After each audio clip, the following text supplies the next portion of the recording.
Hey guys, welcome back to Resistance Chicks. I'm your host, Michelle. Leah is coming here shortly.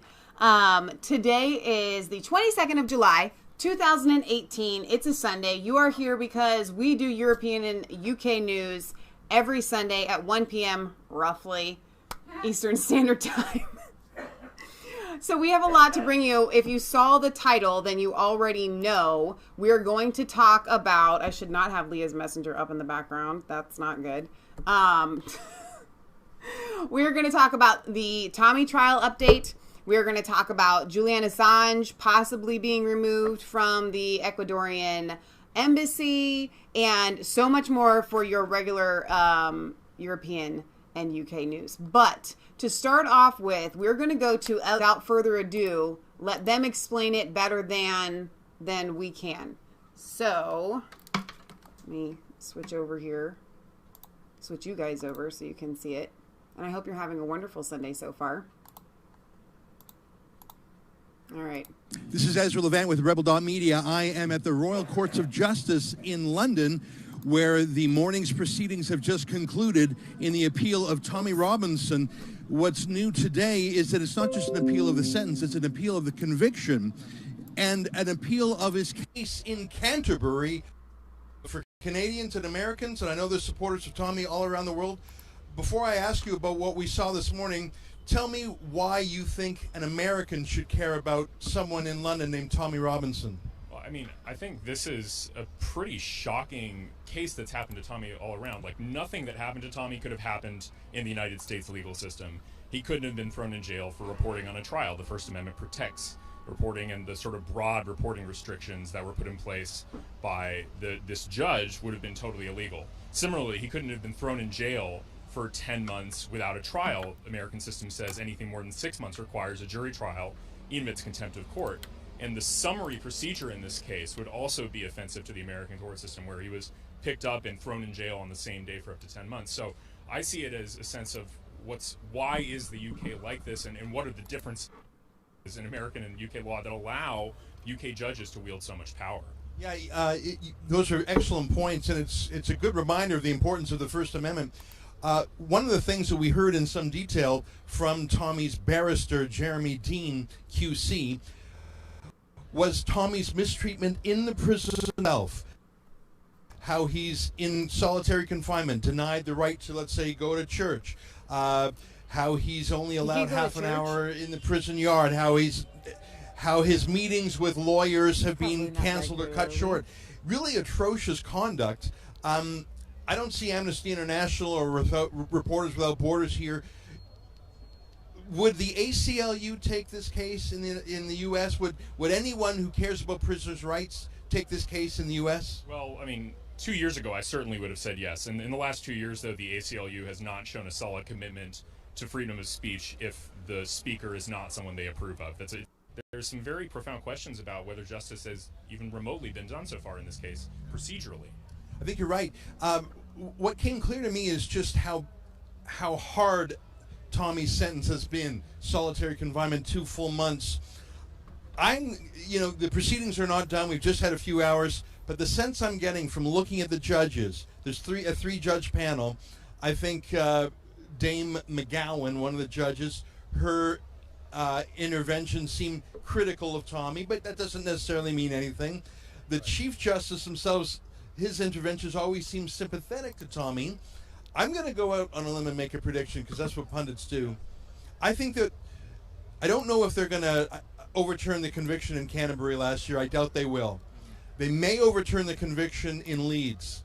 But I now believe that even if those two things don't happen, they'll let Tommy out having served enough time, because it's so clear that he's been abusively handled and his sentence is overly long. That's my hunch if I had to say something at 12 noon here. Yeah, I think that's exactly right. I think the problem with the Canterbury appeal is that it really is clearly very late. Like, it's over a year since that suspended sentence was handed down. So I don't think the judges are going to disturb that.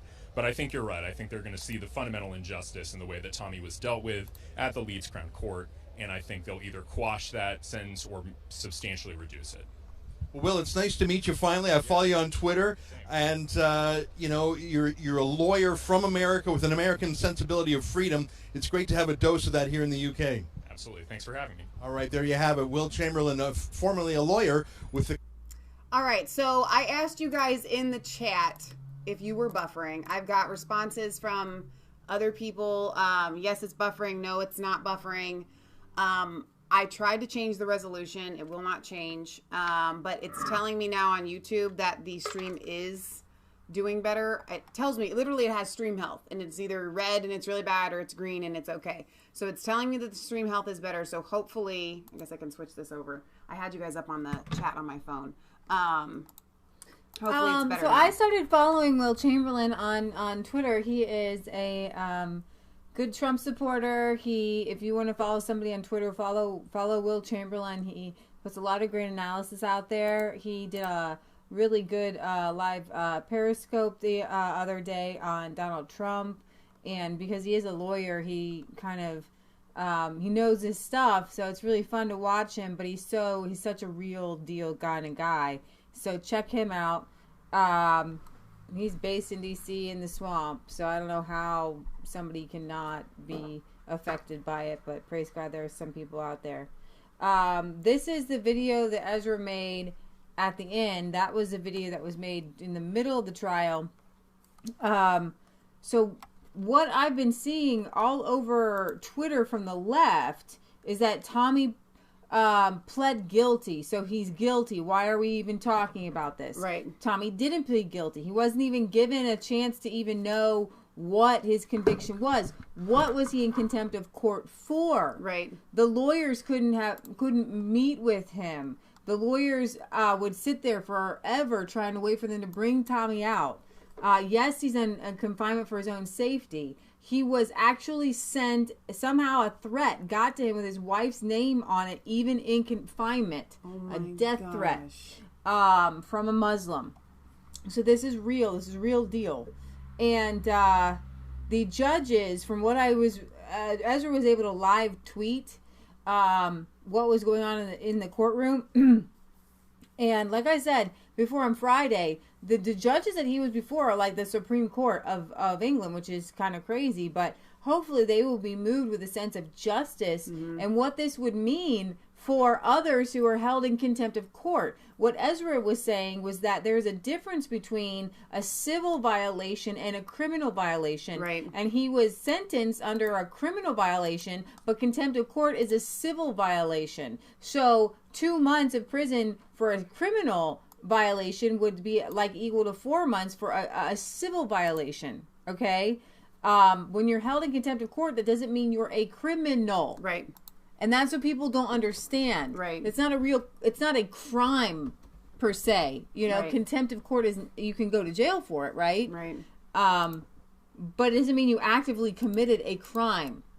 And the other thing was that Breitbart has an article up where the judge was very concerned that the previous judge did not watch the live stream that he held him, or at least all of it, that he didn't watch it, that he held him in contempt for it, but he didn't watch it all the way. Wow. Okay, and so Breitbart had an article how disconcerted the new judge, the Supreme Court type judge, is great. about this. And a lot of the judges had concerns about the way Tommy's case has been handled. Yeah. And I believe this is a very delicate case for them. Yeah. Because do they put everyone who's in contempt of court, civil violation, in prison for 13 months? And in solitary confinement, even if it is for their own protection. And the way he's been treated in prison. Yeah. Okay. That's another thing. So I want to go to Ezra here and let him give you the rest of the update. I'm Ezra Levant with the Rebel.media. It is now 3:15 in the afternoon here in London, England. We are at the Royal Courts of Justice, a majestic building. The courtroom itself was ornate. The 3 judges presiding included the Lord Chief Justice of the United Kingdom himself, Ian Burnett. It was a very sober, methodical, proper hearing. I have to say, the way the appeal was conducted gave me encouragement. Tommy Robinson had 4 lawyers in the room. In the United Kingdom, the profession is split between barristers and solicitors. He had 2 of each, and I think that's excellent, because this is such an important case. I guess you could call it a bit of a dream team. The barrister, Jeremy Dean, was very methodical. The solicitor, John Carson, tough as nails. I'm hoping they did an effective job. On the other side was not a prosecutor or anyone that was necessarily antagonistic, but rather a delegate from the Attorney General's office. His name was Louis Mabley. And he was there, called a friend of the court. In America, that would be called an amicus curiae, to provide views on the law, to help coach the court.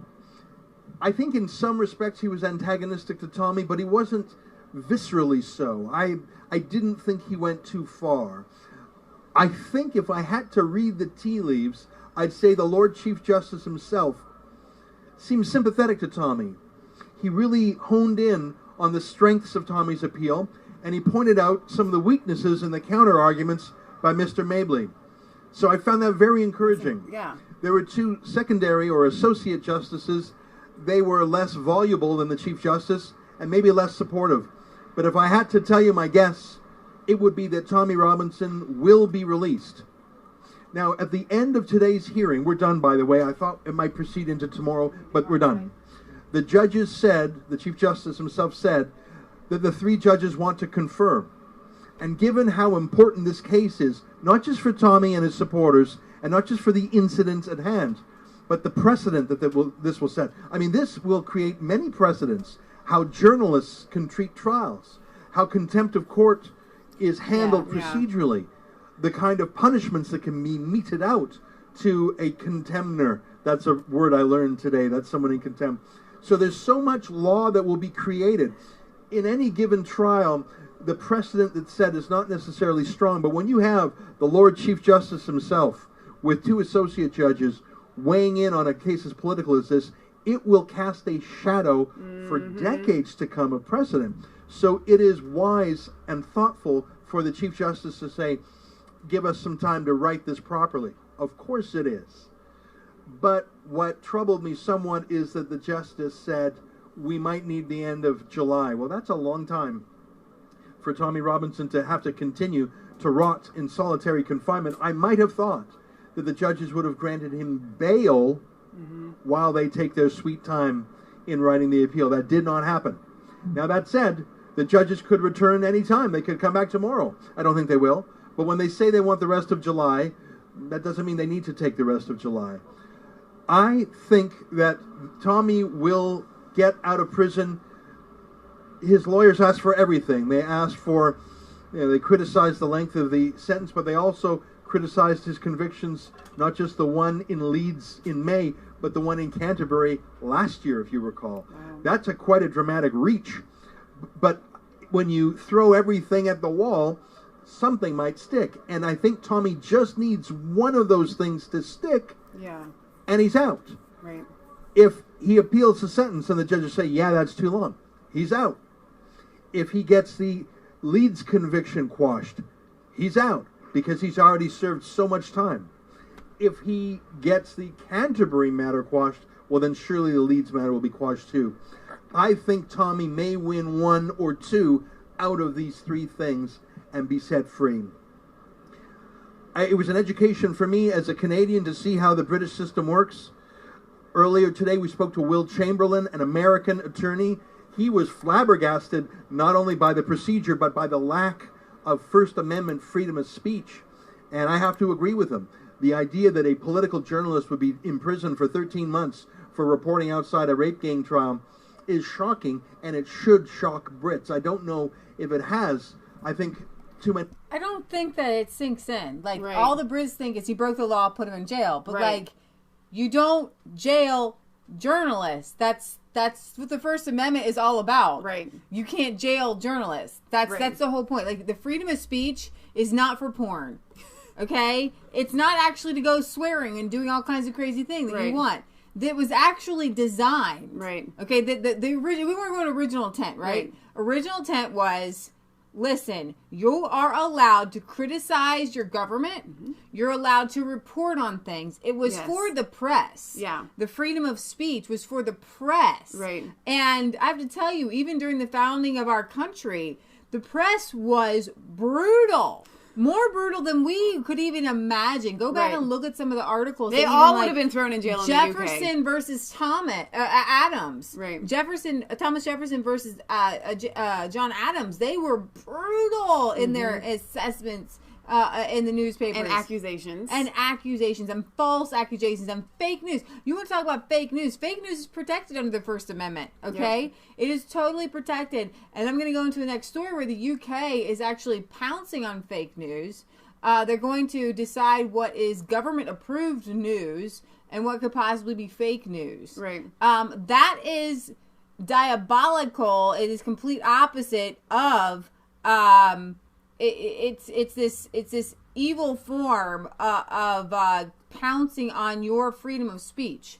Okay, you actually have a right to put out false narratives. You do. It is the freedom of the press, because if you don't have that ability, you don't have a right to defame somebody, defamation of character.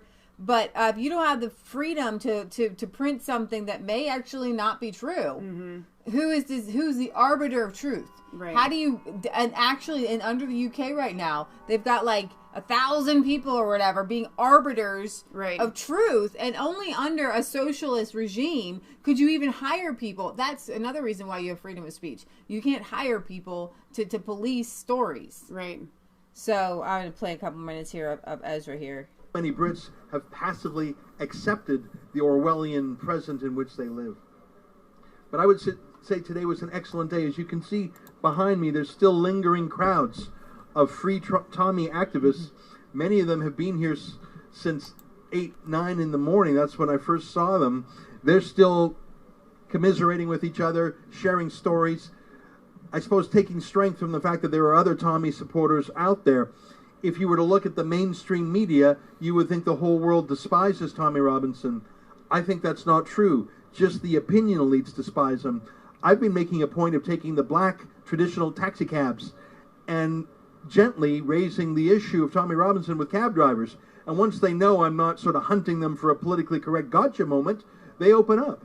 And in fact, I have yet to meet a taxi cab driver who is not a fan of Tommy. And I say that, I know that's anecdotal, and maybe I've just encountered the 4 cabbies in town who like him, but no, I think it's a sign between the class divide. The lovies, the toffs, as they say, the fancy pants, as we might say, the snobs, versus the chavs. Folks who say, "Oi, bruv." You know, I've learned so many fun idioms from Tommy, and my accent's terrible, but I think that there are several Britons. Hey, bruv. And the kind of folks who are represented behind me, they love Tommy. Now, that said, there's a diversity of people here. People of every race and Okay, so after I saw all the stuff that went down during Tommy's appeal, I literally had this huge weight off my shoulders. Mm-hmm. I was so relieved. I was so happy. I was so excited.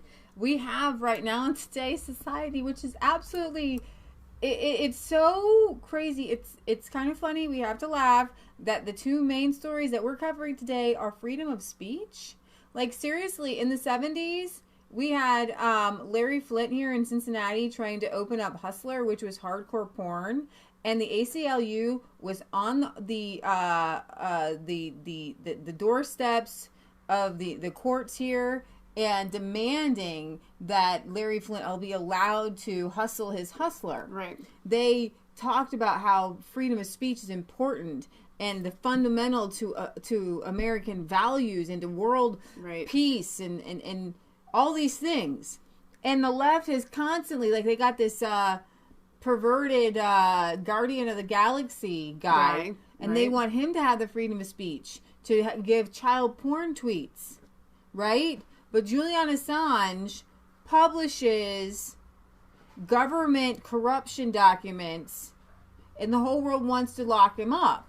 Tommy Robinson, he didn't. He wasn't running the rape gangs. Hello, he was reporting on them.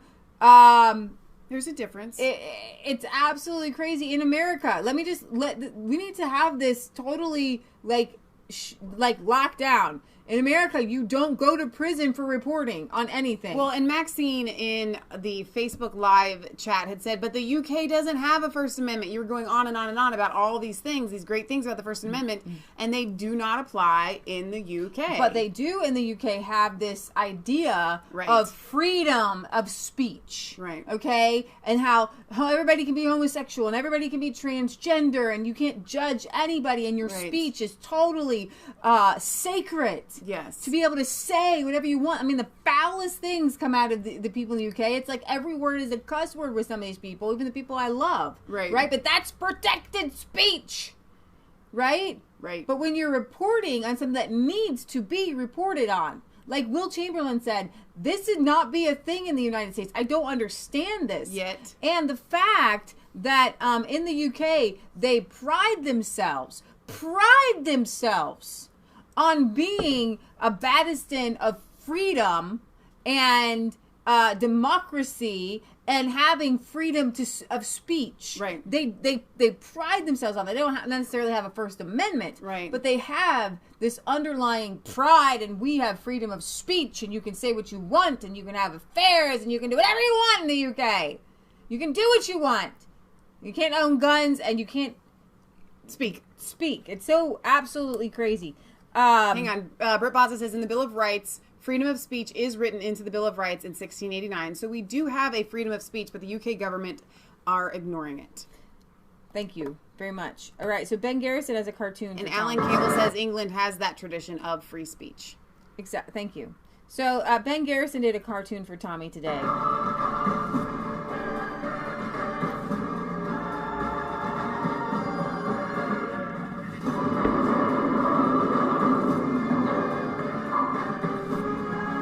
On the one side it said Muslim pedophile gang, the other said free speech PC police. Politically correct police. Globalist.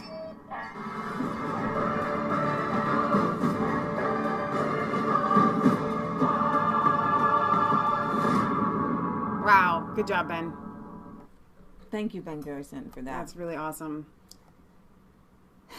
Okay, so now that we know what's going on with Tommy. So what says, you have the freedom of speech, ? No, did you forget the strike YouTube gave you? So there is that, right? There is the fact that we are being censored but we're not being thrown in jail yet. Okay. So it's a slow fade here that we're in the middle of right now. We are, and that's why I said yet. The beauty is that recently, the whole idea of freedom of speech and censorship has come before our Senate committee hearing. Some people have laughed at it. We've seen Diamond and Silk even there. That, to me, that it kind of strikes of being a circus at that point. But I'm glad. It shows how much of a noise we are making. And we have the right to appeal and petition to our government to hear our grievances, right?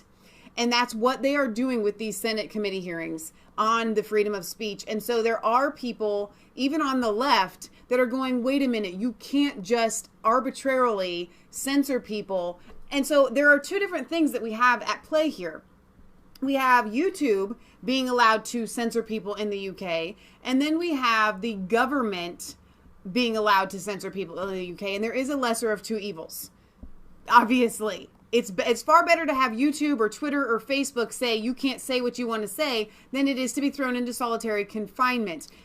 So we're talking about what we're talking about is that the globalist elites control the media. Yeah. They have been taking advantage of our freedom of speech Yep. and our First Amendment. When I say that we have freedom of speech, we have a First Amendment, we have, before God and before mankind, our founding fathers wrote it in that journalists could not be jailed for reporting on things. That's a thing. However, what's happening with YouTube and Twitter and Facebook is that the socialists love capitalism when it benefits them and they can have a monopoly over what information is disseminated. And I do think we're going to see a whole nother evolution in laws that are going to make Twitter and Facebook and YouTube and these platforms neutral, just like equal housing opportunities. You couldn't not rent to a black person, just like right.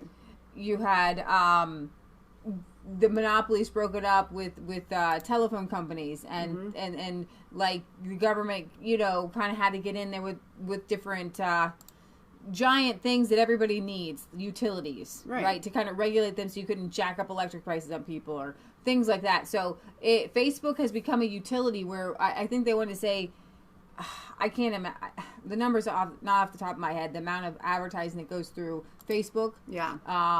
And the amount of advertising that goes through Google.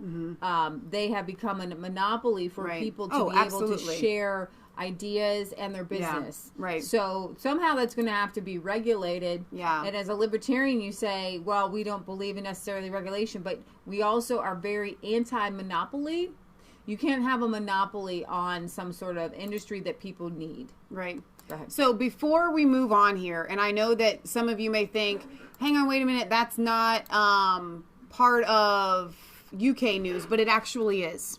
Because InfoWars reaches worldwide. And so Brian Renfro reminds me in the Facebook live chat, Democrats are talking on the floor to ban InfoWars. If InfoWars goes down, everyone else will fall like dominoes. Right. And you are not wrong about that. They are discussing that.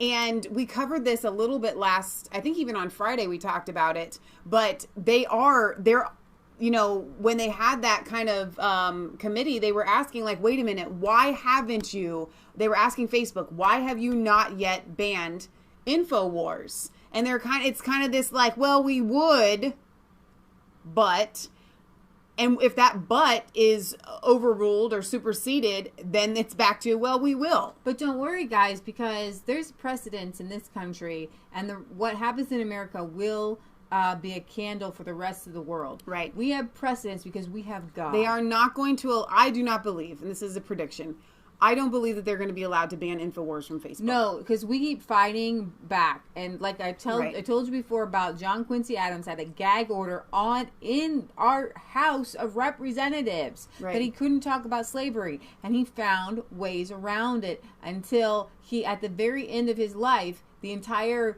House of Representatives praised him, and the majority voted for him to get that gag rule rescinded. And as long as we keep getting the truth out, you guys, the internet is open. Right. Okay? We can keep getting it out. We can keep finding places to share things and get information out. Yeah. All is not ever going to be lost. It is interesting that when we first started our channel in January 2017, I wasn't afraid to put Muslim in the title. I wasn't afraid to put terror in the title. Or bombing. Nothing was censored. Stabbing.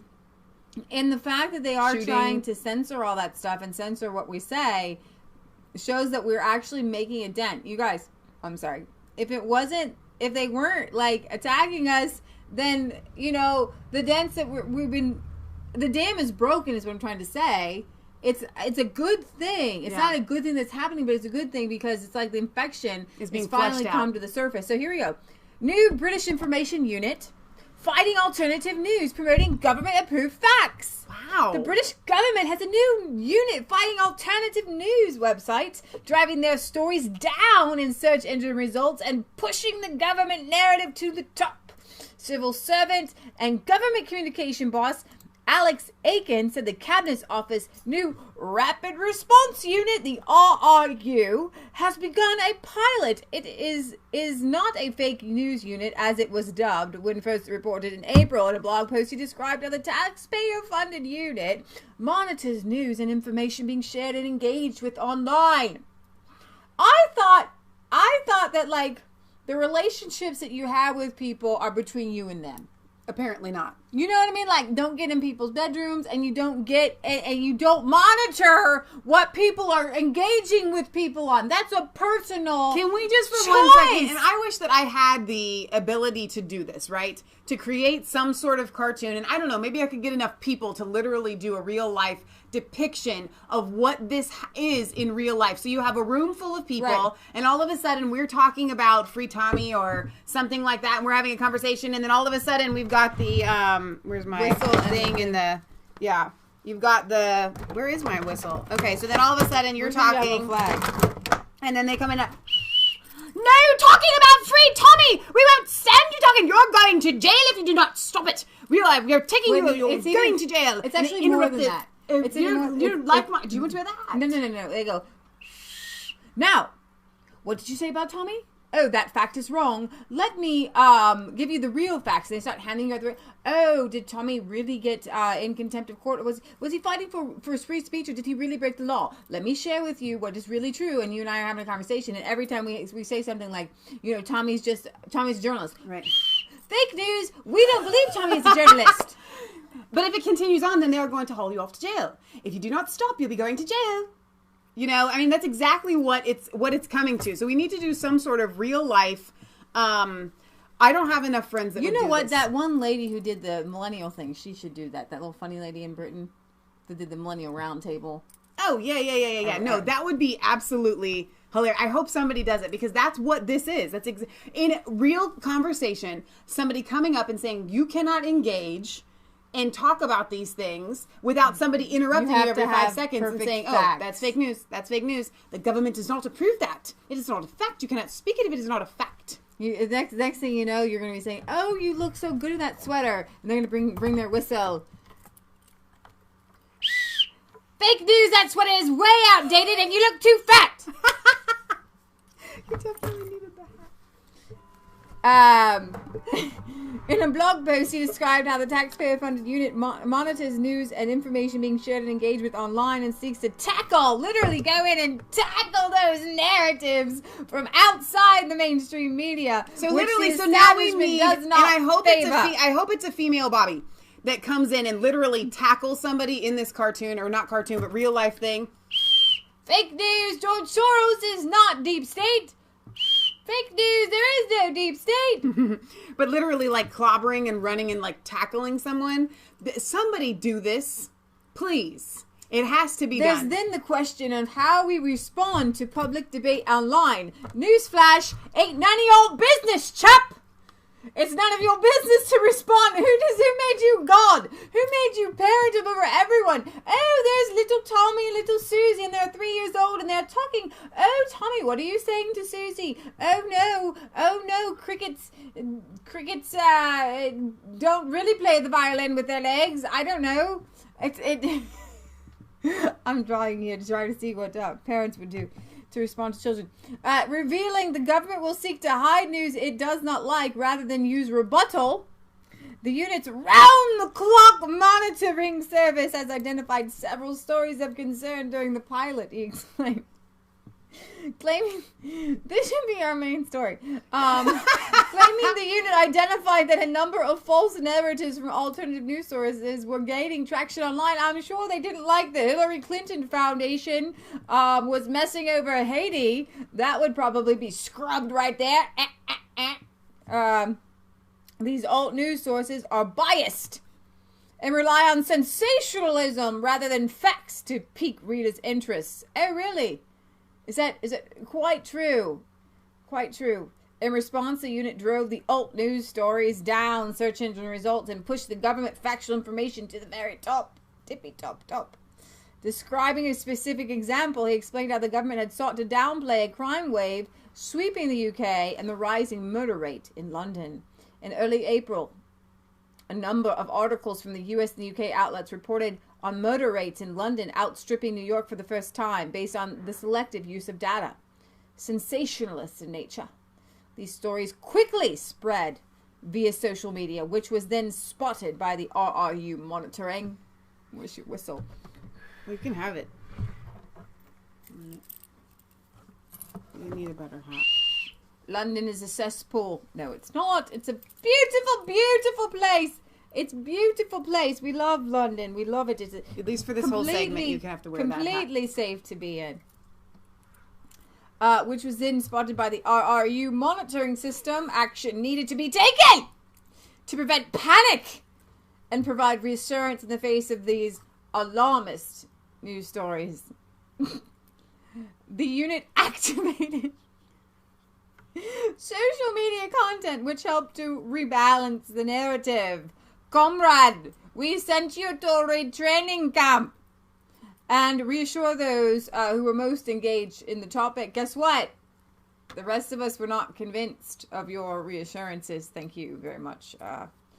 A wide range of news outlets, including global wire service Routers, reported the story at the time when London's homicide rate did indeed surpass that of New York City. Government Information Controller Mr. Aiken did not, however, explain why it is wrong or sensationalist to report this fact. At the end of last year, the UK government also floated a proposal to change the law and force social media firms to delete and censor content it considers harmful. I wonder if pornography is at the top of that list. Because I gotta tell y'all, Because it's porn is very harmful. Harmful to children. I actually would be in favor of, can I replay this scene? Can we redo this? Because I definitely want the hat for this one. So, for pornography, we've got the same scenario. And you've got a dude sitting behind his computer screen, looking at porn, and then all of a sudden, here comes the police lady. That is very harmful. I cannot believe you are looking at that. You must shut it off right now. We take your computer, throw it outside, and bang, bang, bang. That's what we're going to do. Why not? At the if end they of- can do that, Yes. then I'm doing this. Germany has Can go both brought ways, in baby. similar laws with massive fines, and the censorship is not quick enough, leading to satire and even a populist politician being censored. And the European Union, meanwhile, has demanded social media platforms delete so-called illegal speech in just 1 hour. Illegal speech. As well as calling on them to promote counter-narratives the EU favors. I wonder if they're going to censor this one. So yeah, Justin Hughes worth a look just sent me this. In the UK, this is going viral. Mostly because the whichever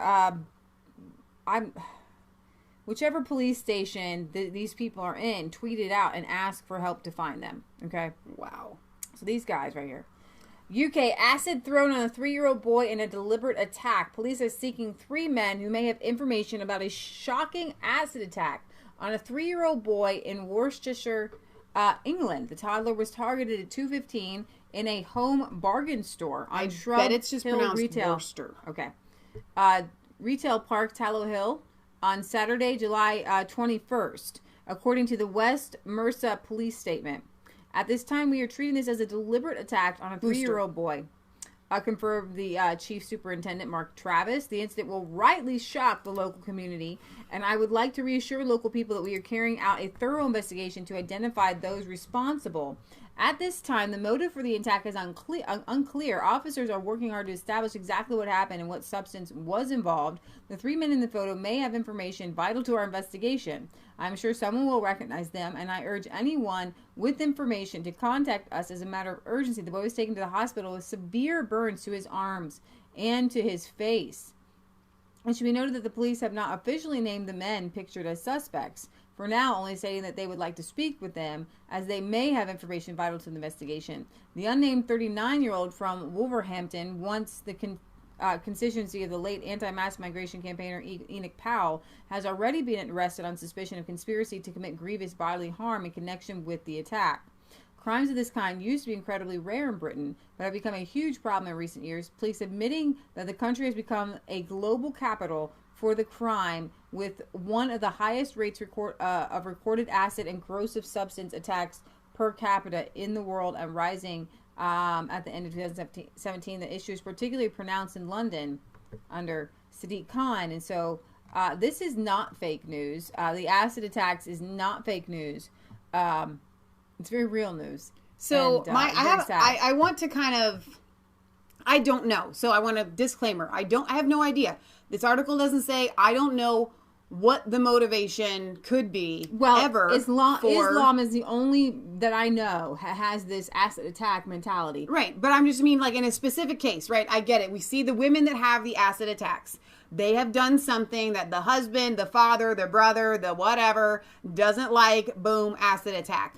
I get it. I don't get it, but I can follow that there would be no thing that a 3-year-old would be, unless you are trying to hurt the adult right in that scenario, whether it's a male or female whose child that is. I have a suspicion Yes. that is what it is, because I know that maybe a lot of you guys are thinking the same thing that I was, like in the beginning, like, hang on, what could a 3-year-old ever have done, even in a Muslim community, that would make them think you need this as a punishment?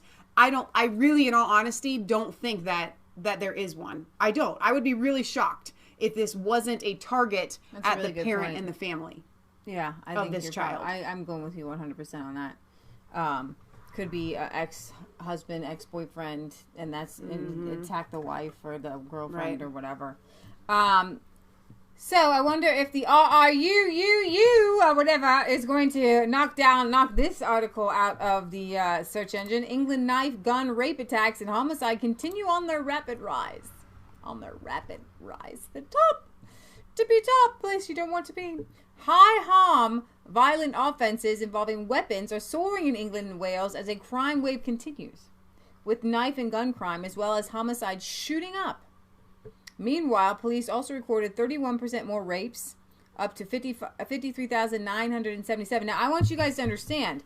I believe that I did an episode where there's like about 93,000 rapes in the United States. And you have in England 53,977. So do you understand that your one small country, which is the size of Ohio, has more than half the rapes of our entire country in the United States? Yeah. And I don't see Pierce Morgan going on. Well, it says 21% more other sexual offenses. Rising to 96,755. Right. And this is from the religion that shall not be named. Yeah. A lot of it. Not all of it, but a lot of it. So I'm serious when I say... The rise of 31% is not a bunch of Brits gone crazy. All of a sudden, they're just sexual maniacs and want to go raping women. Yeah. It's just not a thing. Immigration. I got to tell y'all something. I'm just going to be honest. The Brits, and please don't take this personally, we can say it about the French too. The Brits are perverted enough that they get their satisfaction in other ways, that they don't need to go raping people, okay, on the same scale that the religion that shall not be named has to do. Well, they don't have the same, they're not allowed to have the same everyday conversation and dating and stuff. Right. So, it's really it's all pent up. That's exactly what it is. It's like fast food. Like, grab and go, baby. Yeah. Grab and go. And that's what's happening right now. You're not allowed to talk about it because it's a free speech deal. Right. The revelations from the latest official figures published by the Office of National Statistics show offenses involving knives or sharp instruments rising by 16% to 40,000. The fourth consecutive increase in knife attacks revealed by the ONS. Now, I want everybody to understand there are 300 deaths in America due to rifles. But they want to ban assault rifles, and Pierce Morgan goes on and on and on and on and on about banning the AR-15 and this made-up word of assault rifle and rifles. Y'all got issues. Y'all got issues, so take care of yourself. The figures of police recorded crimes for the year of March and also show homicides rose 12% by 74 to 701 in the period, even with exceptional incidents with multiple victims, such as the terror attacks on London and Manchester, not included. You know what? And Britt Baza kind of reminds me of something, because he says, just look at our MPs and Clapham Common History, which reminds me of the pedophilia that does go on in the UK upper echelons, whether it's the, you know, well, I don't know, even boarding schools, I guess, but the government and the entertainment industry. So the UK is not without fault, okay, of organic things that they do that are bad and sexually deviant. Don't get me wrong. But when we are talking specifically about rapes, it's not a thing that you guys have historically had an issue with. A huge issue with. If you have, then you got issues. All right. As homicide and violent crime, including knife, gun, and sex attacks, continue to rise in the UK, more than 90% of the recorded crimes are not ending in a charge.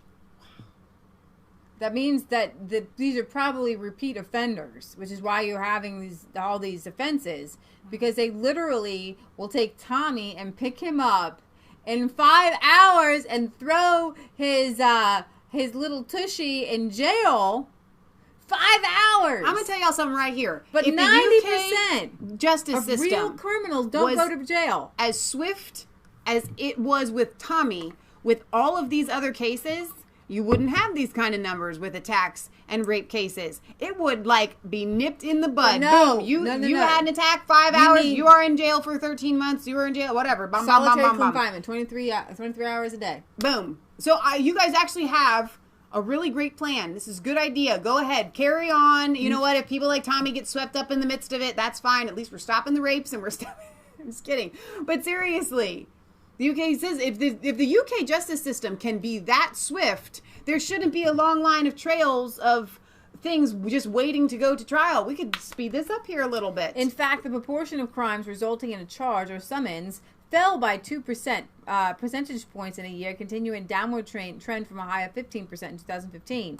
In the 12 months to March this year, 443,000 crimes out of 4.6 million resulted in a charge. On the same day, the Office of National... Here's the thing, as well understand, y'all are like, we got our NHS, we got our National Health Service, and we can...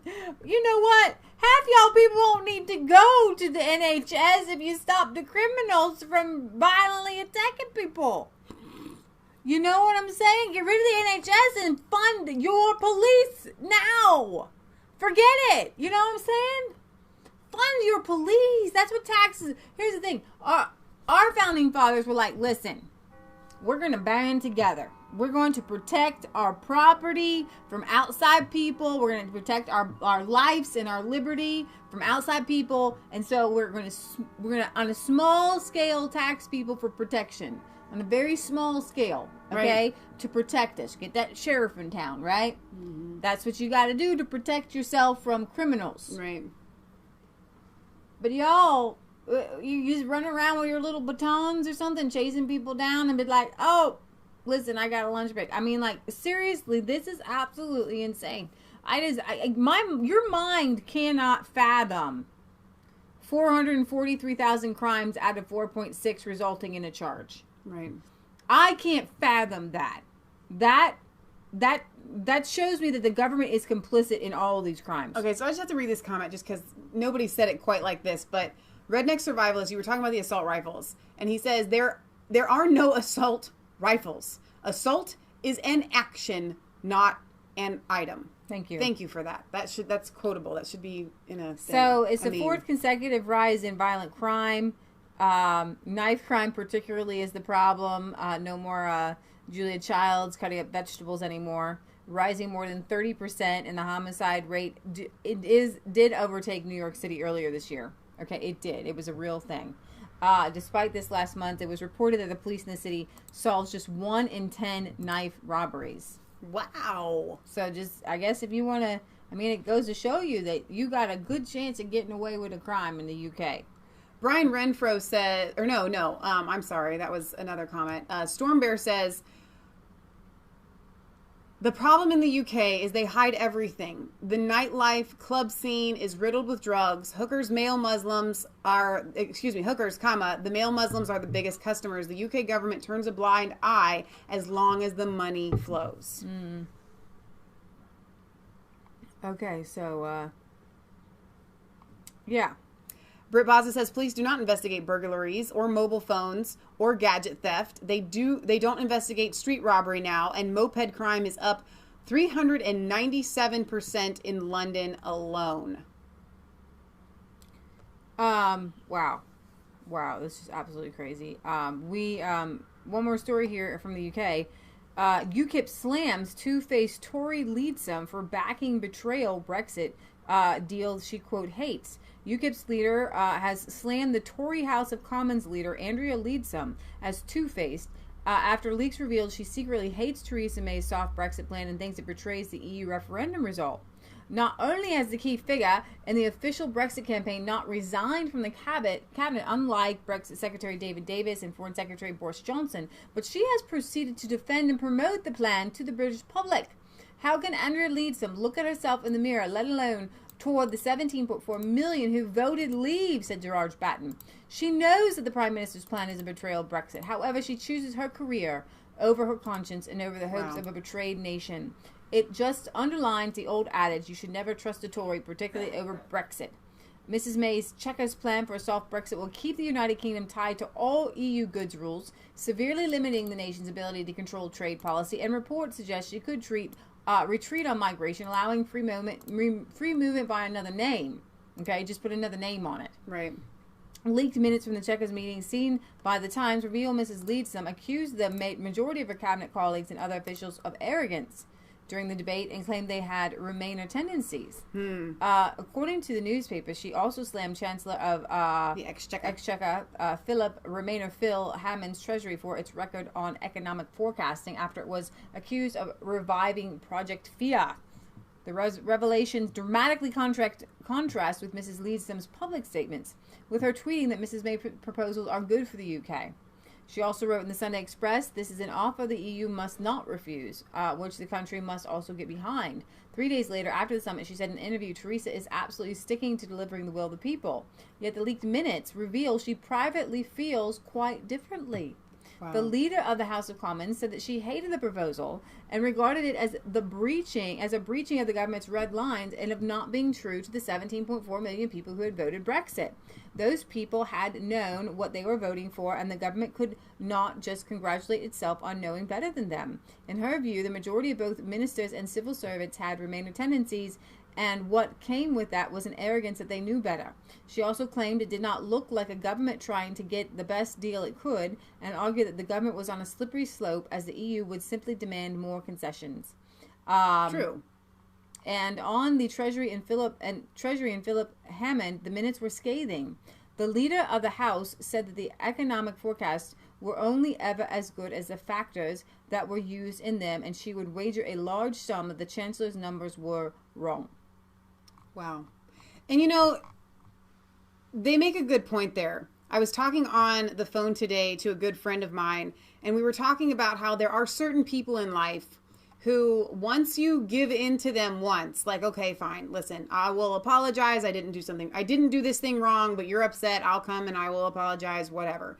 As soon as you do that one time, they think that they have you under their thumb forever, and they will continue and continue and continue to take and to keep you down. And so that is what the problem with this soft Brexit, whatever you want to call non-Brexit white paper that Theresa May has proposed. She has given in far too many areas, but it will get worse. So if you were to agree to this, like, okay, well, I guess we could just do X, Y, Z.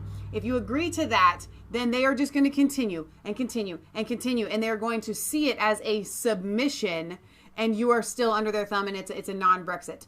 I wanted to go back to our topic before because there were two comments that stood out to me. Jack Russell said, Theresa May tried to erase all history of her father on the internet. His peers were possibly pedos, and he was acquainted to a doctor serial killer, skeletons perhaps. That's very interesting and not surprising. Theresa May's a little bit weird. You got to get that from somewhere. Clive Albert says, what's the common denominator between guns, cars, and kitchen knives? Meaning, in all of these attacks that we see, what is the common denominator? And that's the thing that the UK doesn't want to address. They're so busy saying, okay, let's ban this, let's ban that, let's ban this, let's ban that. People will start picking up inanimate objects for these attacks. And then you're going to need to start banning candlesticks and banning rocks. And you know what I mean? You can't just ban all of these things. You need to go and nip the actual root of the problem in the bud. Speaking of nipping the root of the problem in the bud, we're still in the UK with one more story here. Arrests and prosecutions alone will not stop female genital mutilation in Britain, the Metropolitan Police has said, stressing the importance of having conversations with migrants for whom community ties are paramount. The comments came just days after the new government figures showed that while the number of new cases of women and children having their genitals cut off for cultural and religious reasons continue to soar, there's yet been a single prosecution for the crime in the United Kingdom.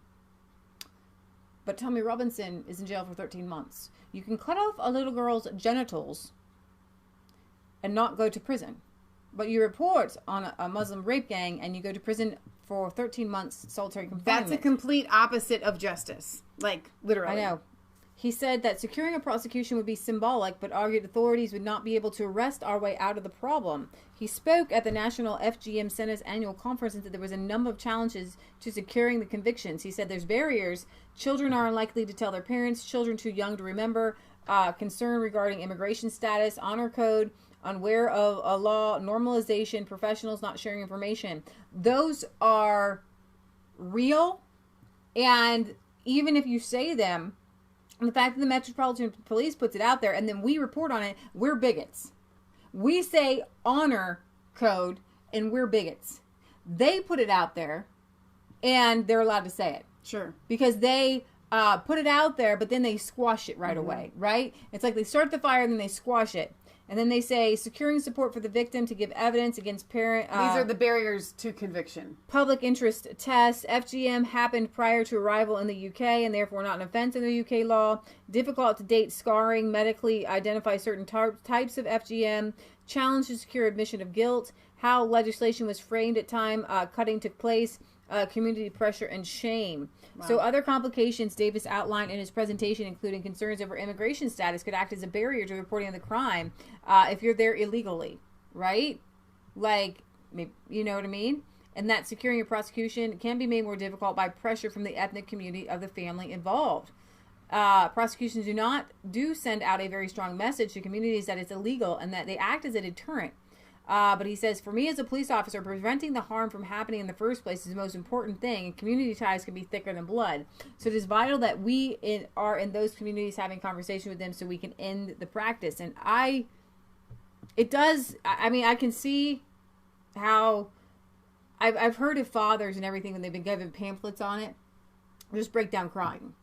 You know what I mean? Like they don't understand. So I can see how if you want to spend your socialist money, then you have pamphlets given to every community and you constantly hammer them and you show them now this is wrong and you do have to send them to a re-education camp, right?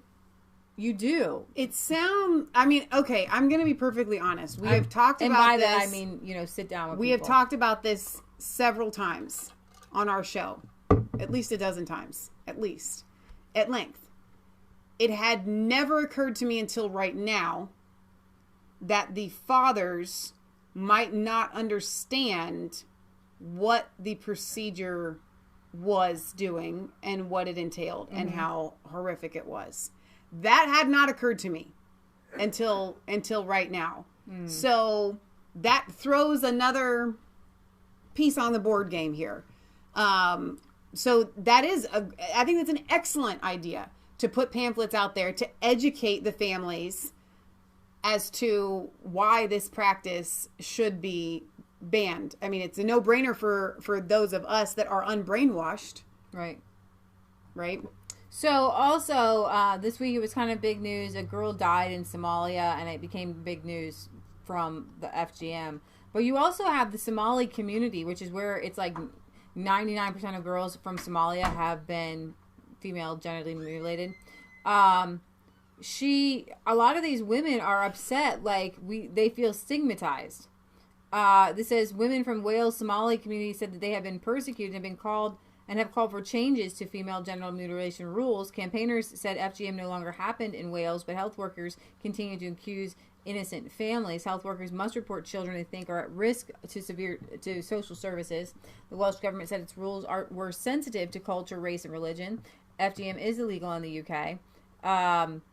And so it says, campaigner Zainab Noor said 30 years ago FGM was widespread in the Somali community, but the practice in their community has stopped. She said safeguarding rules meant that innocent families are still being accused by health workers of doing FGM to their children. She said that she prayed to die at the age of 6 after her procedure.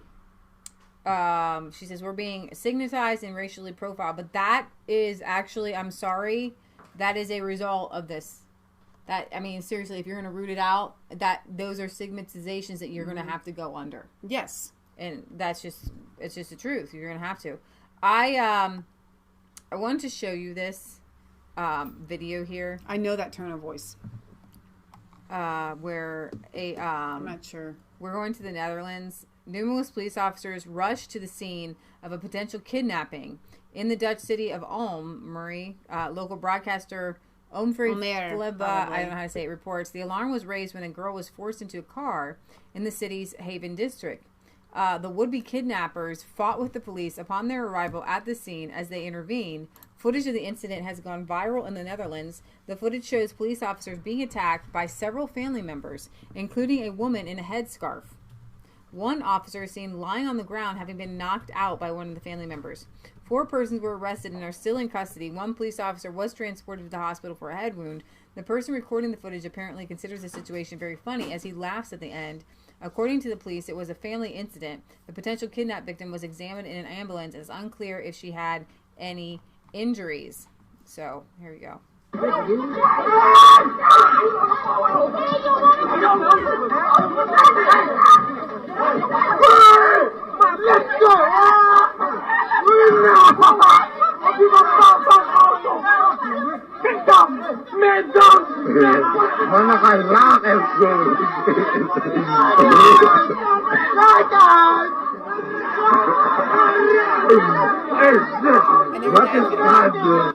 So this is the migrant community in the Netherlands. Yay, Holland. There you go. Kidnapping somebody, or was They it were their kidnapping a girl. I think they were trying to kidnap a girl. So that's so beautiful. My mom has a lovely new outfit on today. She looks absolutely adorable, which she's not going to allow us to shave. Hang on, pause. I'm just going to mute it, and you can watch how Okay. there's 2 police officers. He punches a guy, and he comes back over, hauls this one guy, knocks him out cold. Bam! Just knocks the police officer out cold. Listen, guys, we grew up in government housing, right? Mm-hmm. And just for a couple years, we lived in government housing at the hood of Milford, right? It was kind of like the baby hood. Like, not a big deal, but it still had thugs and gang members and not real gang members. I don't know if we call them gang members, just thuggy people. We approached a scene where they had one of the, I don't want to racially profile, but I'm just going to tell the facts. There were a bunch of black kids and some white boys that had a girl tied to a tree. Mm-hmm. And they were sexually assaulting her. Yeah. And we had to go and run and tell our parents. Yeah. Like, we had to go find the adults. We, as little girls, we come upon this scene, and these were kids that were, like, our age and maybe a little bit older. I think I was probably, like, 7? Something like that. So, it was pretty intense. It wasn't like this. They were children, It wasn't like this. They were kids. It was like I said, it was like, on the scale of 1 to 10, it was like a 2. For like gang banging, I'm just saying it was still government housing and crazy people. But anyways, like seriously, this is Holland now. Like this is Holland where the immigrants come in and whack the police, attack them, and everybody in this migrant they come in, they get their government benefits, and then they take out the police. And all 2 of those, like they're all attacking the police officers, not just the one guy that punched. I mean. Every single person in this whole neighborhood that was laughing or looking at this needs to be arrested and deported. Like, gone. Like, that guy, you're gone. You don't get to laugh at this and stay in my country. That's what everyone in Holland needs to say. And Geert Wilders needs to play this 100 times every single day over and over again and say, y'all need to do better in your next elections because we can't have this be happening right now. So I asked Tracy in the chat here if I could tell her story of what happened to her the other day. She sent me a video, actually, of her walking down the lane that she walks down to go to work every day that she works. And it looks very peaceful. And the other day, she said, she sent this to me, and she said, this is something that doesn't just happen to young girls. We're not talking about 12, 13-year-old girls, okay? It happened to Tracy. She's like our age, a little bit older. She's walking down this lane. And a Muslim drives up to her, and he opens the door or rolls down the window or something and says to her, "You sit down quick." And she was like, "No, thank you." And he drove on. But we literally have an instance, and I'm thinking to myself, Tracy, is mace illegal there? I mean, are you guys not allowed to have pepper spray? I understand you're not allowed to carry knives. I probably still would anyway. But what about the pepper spray? I mean, seriously, we have bear spray. I'm going to send you some. Okay, I mean, it's a little bit dangerous to carry around because you could hurt somebody with that. It went off. But seriously, just a little thing of pepper spray. I will mail it to you, okay? Is it illegal to carry pepper spray? That's what I want to know. Somebody comes to me and says, "You sit down quick." I'm spraying them with pepper spray. He's getting something. Seriously. You sit down quick. No. So we're going to take a 30-second break here. So this is happening in the UK. It's not just the Netherlands. It's not just Sweden. Yeah. This is and a Tracy, real I'm glad you threat. didn't sit down quick. I'm glad you didn't sit down quick. I'm glad that something worse could have You'd have been sitting down quick. Something really worse could have really happened there. Yeah, really praise the Lord. That really It's a freaks me miracle. out, by the way. So somebody tweeted this out and said, "And the earth opened her mouth and swallowed them up. The Lord strikes down on the jihadi Islamist alliance in the Pakistan election." Now just wait for it. So no pepper spray in the UK. That's retarded. I'm gonna mail it. नायब सदर मुत्तहिदा मजलिस अमल पाकिस्तान अमीर जमात इस्लामी पाकिस्तान स्तासुक द्रुन इस्तिकबाल की हर करे वायोगीता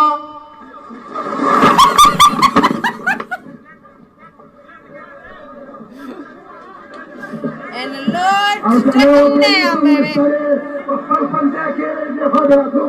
going.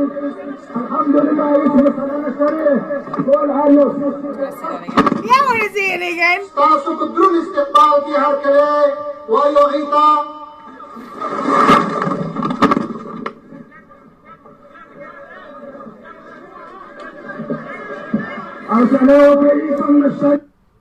That's for your entertainment today. Oh my goodness. Oh my goodness. You know what that is? This is a Samson moment, right?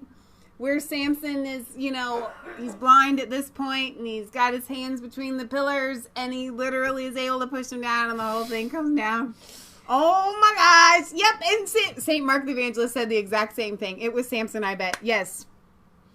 Italy and Libya reject the EU's latest migrant crisis plan. Italy's populist government has rejected European Union's latest migration plan, refusing to take in legal migrants traveling by sea, as Libya rejects processing centers inside its borders.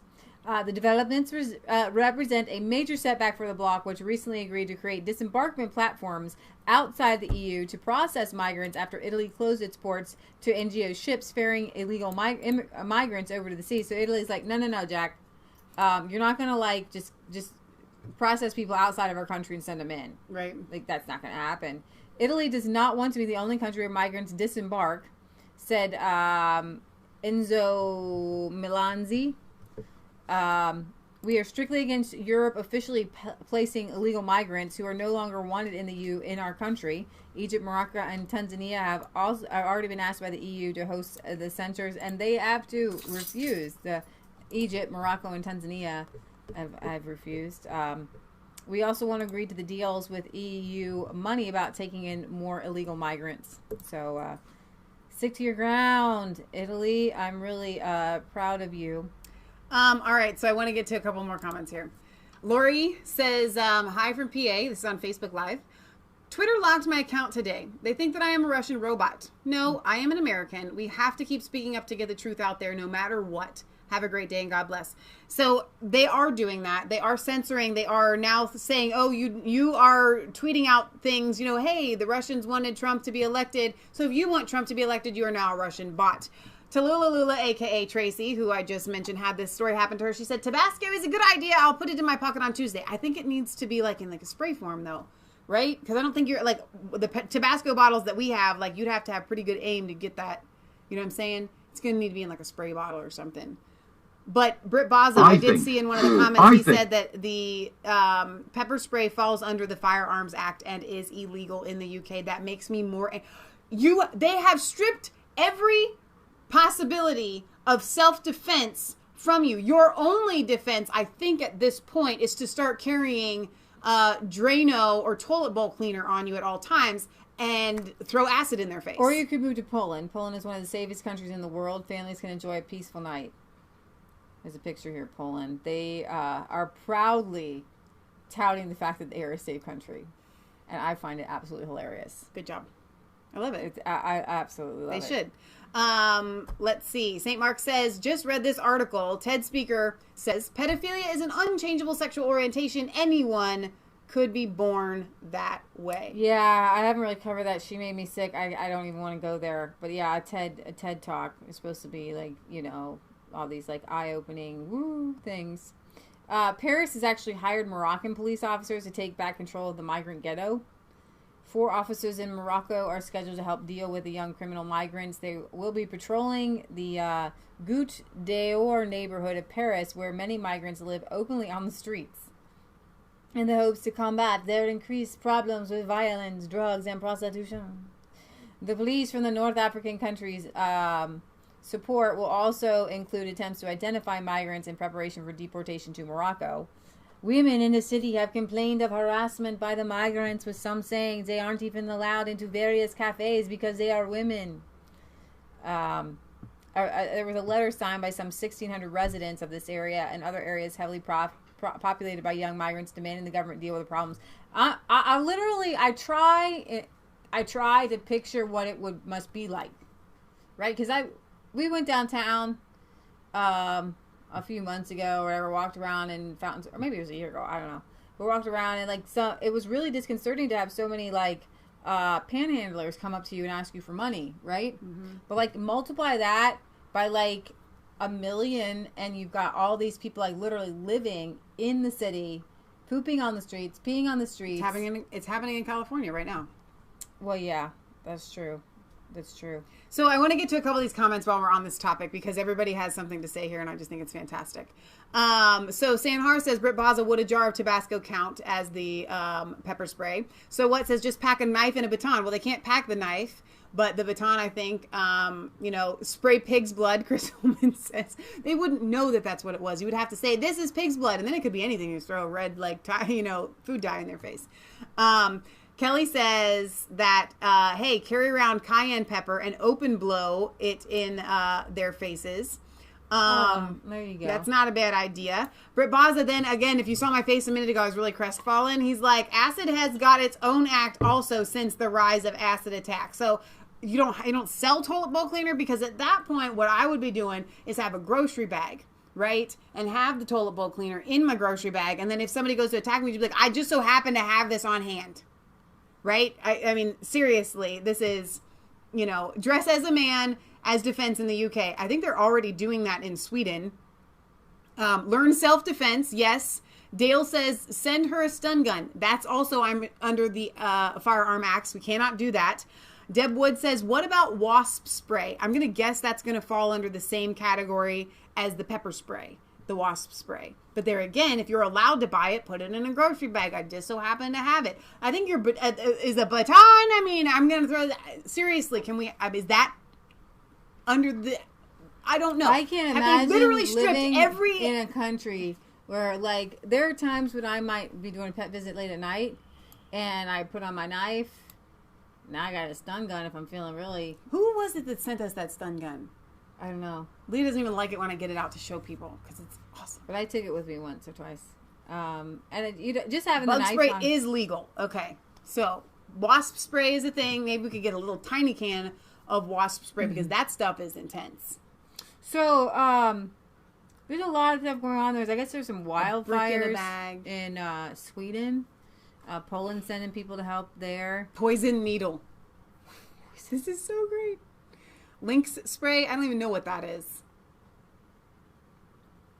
I wanted to read you this letter that somebody found by a French colonial minister sent to the Governor General of French West Africa in 1928, and it provides insight into the understanding of Islam 90 years ago. This is a French letter translated by a conservative news blog. And so, Michelle, you want to just read that? Are we in the UK? No, it's a French letter. Oh. You can just read it. Okay. For a few years now, there has been a renewal movement in the Islamic world that should, it seems, be attracting our attention. This intellectual movement, known as the Salfi movement, tends to realize reforms in the religious order, which must return the practices of worship to the purity of primitive Islam, the letter says. It explains that the movement is already very active in Morocco, Algeria, and Tanzania. and adds that communist agitators are interested in it as a way to disturb the established order and cause confusion. The letter warns the Salafism is a danger, as it will certainly allow the theological sphere to become political. However, even if not used by European elements hostile to our influence, the Salafi movement does not fail to present, from the point of view of the public order and the maintenance of our authority, serious dangers against which it is necessary to protect ourselves. Its actions, as is the rule in Islam and in all religious schisms. Is that how you say that? Never had to read that word out loud. Will certainly leave the theological field and become political. Now, 90 years later, Salafism is growing massively in several European countries, as reports from Belgium, Germany, Sweden, France, and the Netherlands. And here's a copy of the letter. So, a lot of people were calling these people out just even 100 years ago. And like I said, there's wildfires that are raging in Lapland. More threaten Finland from the east. Grass and forest fires are proving difficult to contain in the Finnish Lapland, and several fires on the Russian side of the border are now moving into Finland. And I wanted to kind of, update you on that. And here we go.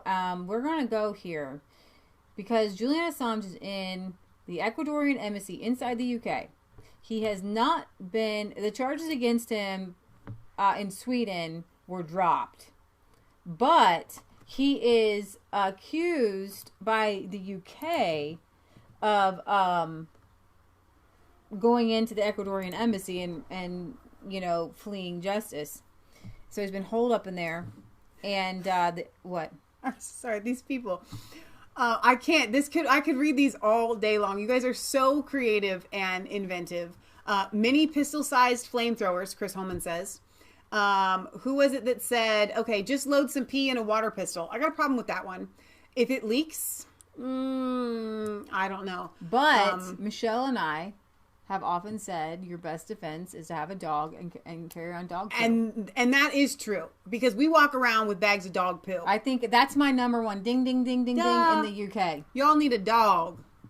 Walk your dogs. Carry your dog's poo with you, wherever you do your whole walk with your dog's poo. Mm-hmm. And if somebody comes, you smash that right in their faces. Yeah. I guarantee you, if they're from the religion that shall not be named and you yell, it's dog poo, it's dog poo, it's dog poo, they will run. They will go screaming to their mommy. Okay, so Leah does get the award, I think, because that would be... Yeah. That is the best thing to do.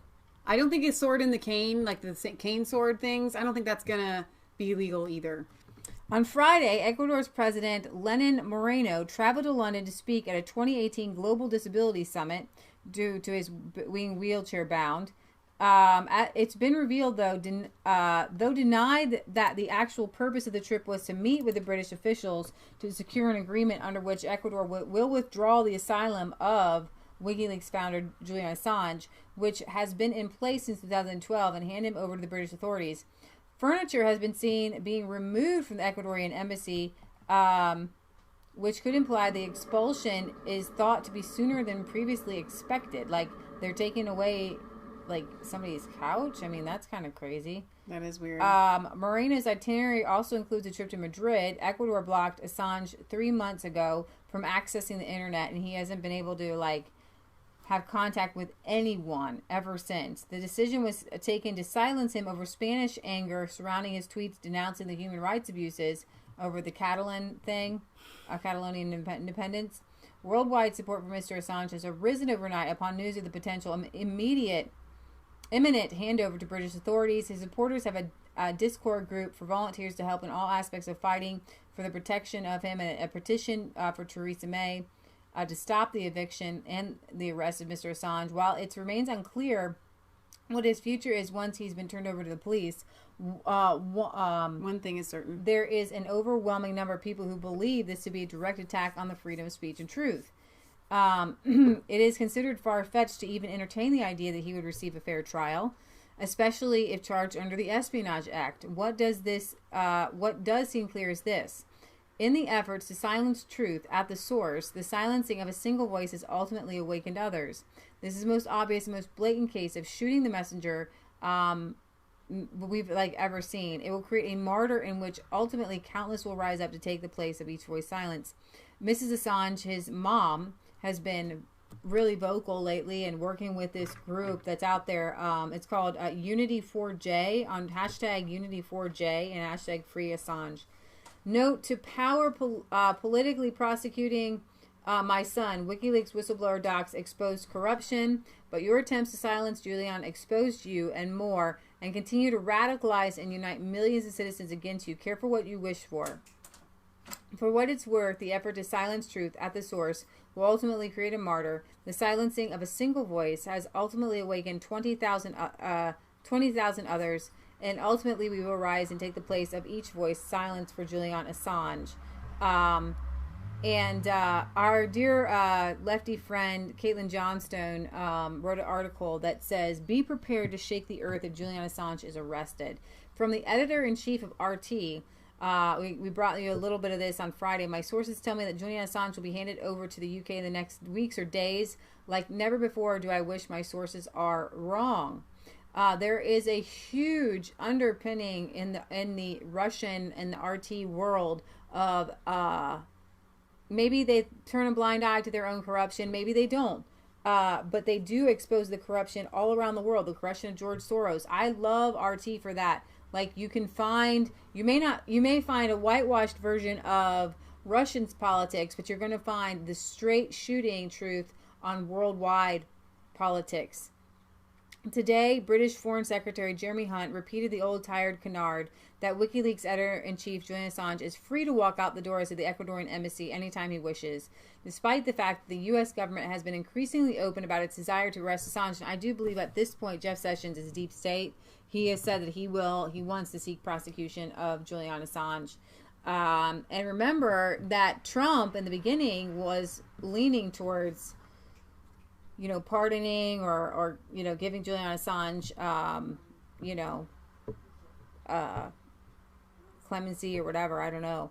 And the UK government has for 6 years refused to say whether it has received a U.S. extradition request from the government which tortured Chelsea Manning. He's free to leave as a man with a gun pointed at his head after being told, "Don't move or I'll shoot."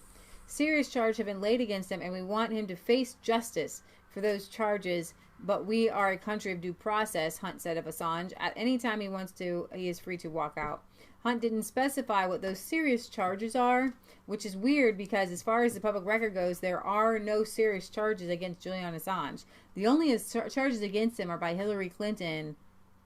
And if it wasn't for Hillary Clinton losing the election, Julian Assange would probably still be tweeting out from the Ecuadorian embassy. Right. And we'd have no issues. But it's the deep state who's putting pressure on Ecuador because Ecuador doesn't have a lot of standing. Right? And it was the previous president in Ecuador that was...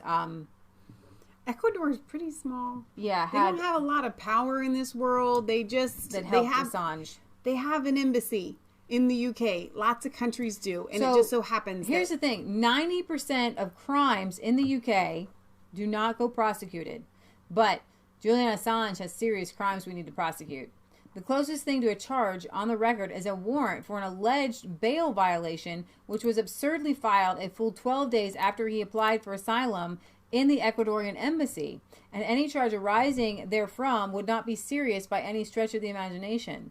So we have a UK official publicly stating that there is an agenda to arrest Assange on mysterious serious charges right before a visit to the UK by the Ecuadorian president, who recently met with Pence to reportedly discuss Assange. So I'm not happy about this at all. This is where I'm going to call out Trump and Pence.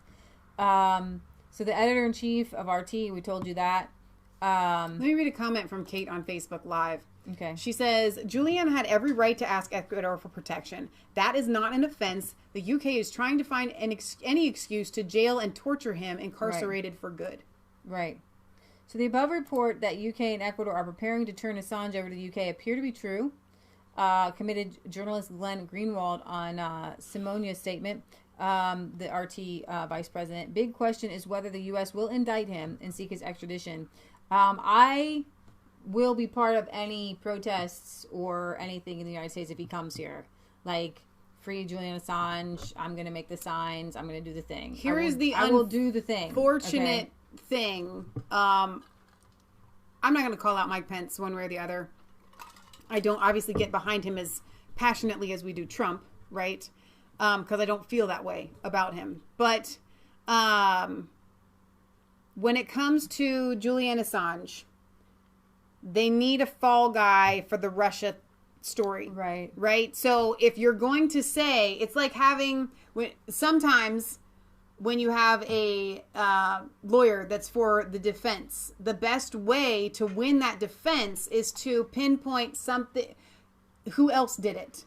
I'm going to prove that somebody else committed this murder or crime or whatever to prove that my client is innocent. That is what they are going to try to do with the Russian narrative. You know what? It wasn't Russia. We're going to now blame Julian Assange, and they're going to have a a fall guy, and it's wrong, and we are not going to sit by and watch it happen. The real corruption here, the real connection, is we do know that Spain's government is incredibly corrupt. Yes. And the Catalonians wanted their independence, but the original Spanish government is incredibly, deeply corrupt, like mafia corrupt. They came out with, like, fog and batons and stuff to stop these people from voting. Okay, so they're deeply corrupt, and the next stop for the Ecuadorian minister was Madrid. Okay, to speak with these mafia bosses. So there's a lot going on here. So back to Caitlin's article, what's really going to be key here is it the fake news media, the mainstream media that wants to see Assange prosecuted because Hillary Clinton lost. Right. If Trump Pence are for it, can they be for it? Right. And so then it gets sticky. It does. But then again, they praised him for bombing Syria. Like all the negative stuff, right? She says, we are about to find out if this is part of the movie where the empire rips off the mask of freedom and democracy and reveals its true tyranny. Assange is a soft target, a controversial figure who has been on the receiving end of wildly successful smear campaigns marketed to every major political faction across the world. If we allow them to imprison Julian Assange for practicing journalism, that's it. It's over. We might as well stop caring about what happens in the world and sit on our hands. I think that we can't allow it in that we can't go along with it. Right. And we do need to fight for it. I love Jeremy Corbyn, speaks out for Julian Assange, but I don't think his heart is in it, by the way. Really.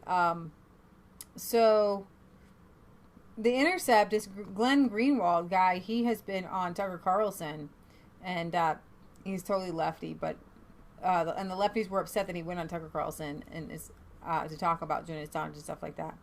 A source close to the Ecuadorian Foreign Ministry and the President's office, unauthorized to speak publicly, has confirmed to The Intercept that Moreno is close to finalizing, if he has not already finalized, an agreement to hand over Assange to the UK within the next several weeks. So the consequences of such an agreement depend in part on the concessions Ecuador extracts in exchange for withdrawing Assange's asylum. Can we just do like a movie or something at this point? I mean, yeah. I'm not even kidding. Like Snowden? We need to get... No. Yes, that would be great. What I mean is, like, can we just make believe... In the movies, they go in and get him. Like, why can't we have that kind of... So, okay, you're getting ready to be extradited to the UK, then somebody goes in and they sneak and get him. Like, this can happen in the movies. Why isn't this happening in real life? It's bothering me because, like, if you're watching this like a story like we are, watching it play out, you want somebody to come in and save the guy. Like, why can't we go in and... Because rebellion to rebellious law is obedience to God. I would be totally down and defend whoever went in and did that. I would. Go and steal him, get him out, sneak him out of the country. I don't know how you do that sort of thing. Put a mask on him, make he's a different guy, give him a different passport. Do the whole 9 yards. Calling for an illegal action here. So what's really important is what's going to happen if he's kicked out of Ecuador and he gets thrown over to the UK authorities and then to the US. Because although Obama was eager to prosecute WikiLeaks, he said they ultimately concluded there was no way to do so without either also prosecuting newspapers such as the New York Times and the Guardian, which publish the same documents, or create precedents that would enable the criminal prosecution of media outlets in the future. Indeed, it is technically a crime under U.S. law for anyone, including a media outlet, to publish certain types of classified information. Under U.S. law, for instance, it was a felony for the Washington Post's David Ignatius to report on the contents of the telephone calls intercepted between the NSA, between Michael Flynn and the Russian ambassador, right? Even though such reporting was clearly in the public interest, since it proved Flynn was supposedly lied when he denied about such contacts. The Washington Post and Ignatius are not merely their sources, and not merely sources, violated U.S. criminal law by revealing the contents of the intercepted communications. Why weren't they prosecuted? But the U.S. Justice Department has never wanted to indict and prosecute anyone for the crime of publishing such material, contenting themselves instead to prosecuting the government's sources who leak it. Their reluctance has been due to two reasons. First, media outlets would argue that any attempts to criminalize the mere publication of classified or stolen documents is barred by the press freedom guarantee of the First Amendment, a proposition the DOJ has never wanted to test. Second, no DOJ has wanted, as part of its legacy, the creation of a precedent that allows the U.S. government to criminally prosecute journalists and media outlets for reporting classified documents. And then we'll just see what happens. So Pompeo rips Julian Assange. So what says Vault 7 is a good movie title? That's really good. I like that. I like that a lot. So my thoughts on this are, it could go one of many different ways. If Julian Assange does come here in the United States, that's a very interesting thought. That's what probably will happen. Well, what I mean is, we could have a very productive unification between the left, that is red-pilled, and the right, that is red-pilled. And in this alliance, I don't think Clinton wants to see that. Right. I think it's a really bad move. It's like a really bad move. You do not want to see the burners and the ex-burners who've been burned by Bernie uniting with the right on Julian Assange. Right. Like, they don't want that. They are content with, dividing them and keeping them angry at each other and hating Mike Cernovich, everybody hating on him and stuff like that. But, like, seriously, it's a bad move by the deep state. Right. But it might be a good move. So either way, we win, is what you're trying to say. No, that's exactly what I'm trying to say. They put themselves in a corner in chess. Yes. Where their next move, I have goosebumps, will lead to our winning something. I kind of feel that way. So I'm not as afraid, like, oh no, if this happens and Assange comes here. I'm not a prophet. You guys can take my opinion with a grain of salt, as you should. But Trump does listen to the people. Trump does follow what's going on in the world and gets his information from the same places that we do. Okay? He just does. There is a possibility that if there was a massive unification between the left and the right, that Trump would hear it loud and clear and think, this is my chance to bring the left together with the right. Now I'm going to do this thing. Yes, everyone else is going to go crazy, but it would really affect him in like a next election. Yes, like to get those people who can't stand to get the burners, the Democratic Party. Absolutely. And so, you know what?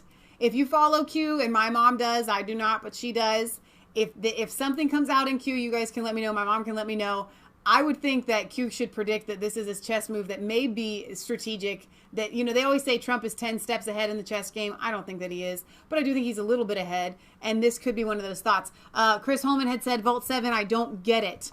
WikiLeaks, that's what the big data dump that happened last October?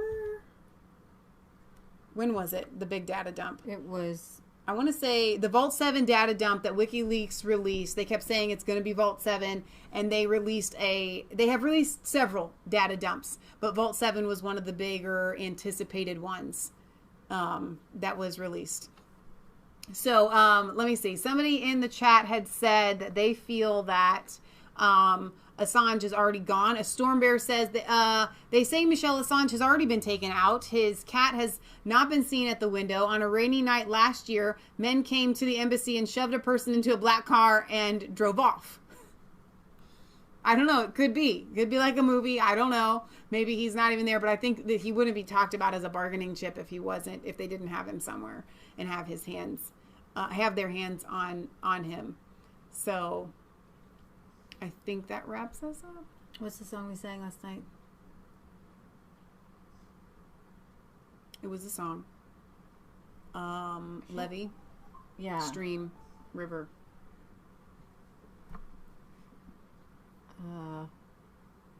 Yeah, we have a song for you, but like the title of it always like slips my brain. Nothing but the water. Nothing like the water. Nothing but the water. Okay, that's what it is. I got it in my head now. You pull up the lyrics. So thank you guys for being here. We're going to sing you a song because it's Sunday and we try to do that. I want to thank our moderators, Kelly, Gary, even Patriot Gallery. Obviously, I kind of always leave her out because she feels like one of us and you don't want to thank yourself, but thank you, Mom. Maia, Sooks was here for a while. Worth a look. Did I say Kelly? I don't want to forget anybody. If I am, Tallulah Lula. I didn't see Sean in the chat. Where's Sean today, Tracy? Deliver milk. Maybe.